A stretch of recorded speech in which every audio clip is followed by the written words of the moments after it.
My name is AmyFawks, and this is the S020A assignment. This assignment dealt with project failures, and I have 10 project failures listed, and their costs, reasons for failures, and their consequences, and an explanation of each. That is A through D on this question. First, we'll start by going through the various projects.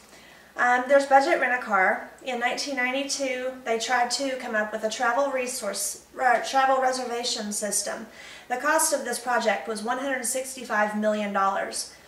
Its reason for failure was scheduling and technical difficulties, basically over-optimism during the project. The consequences of this project failure, it was minimal impact except for the cost itself. The second project failure is Avis, the car company in Europe. They tried to implement enterprise resource planning, and it failed as well. They had invested $40 to $45 million in this project before the failure. There was design and implementation problems. Basically, they were shortcutting the system development methodology, and since the system was not implemented, the impact was minimal except for the cost itself. The third one is Hewlett-Packard Company. In 2004, they also tried to implement an enterprise resource planning system. This costed them about $160 million, but there was problems with data integrity. They shortcutted the system development methodology as well, and the consequences was the cost plus the improper routing of orders, and also credibility issues arose from this. The fourth project failure is the FBI. In 2000, they tried to develop a virtual case file. They had invested about $100 million into this project. It failed because it was bug-ridden and off-target. There was a lack of IT management and technical expertise. Basically, they failed to manage the plan.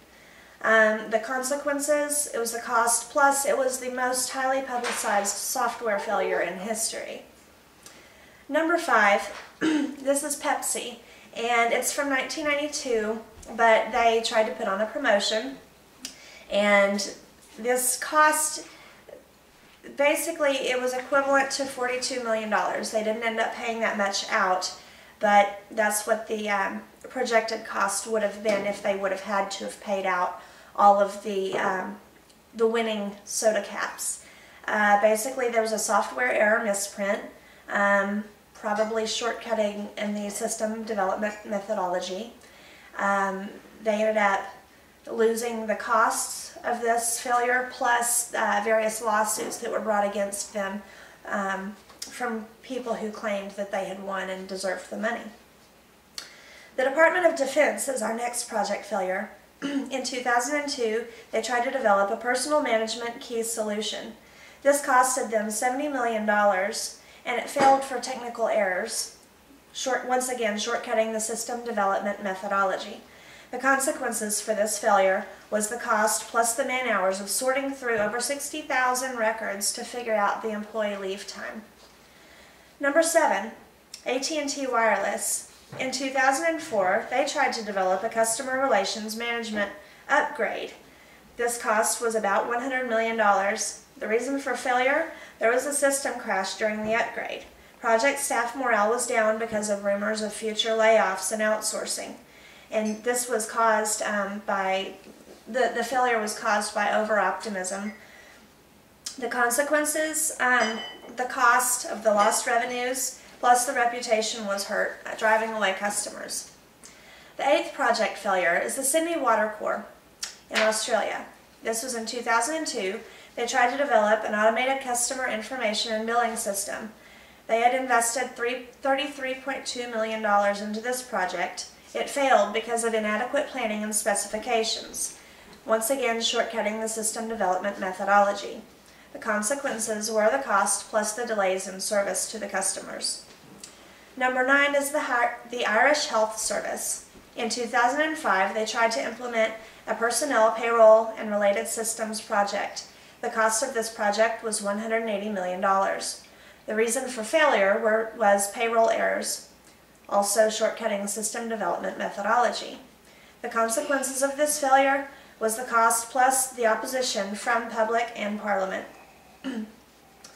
Number 10, Australian Customs in 2005 tried to develop a cargo management re-engineering program.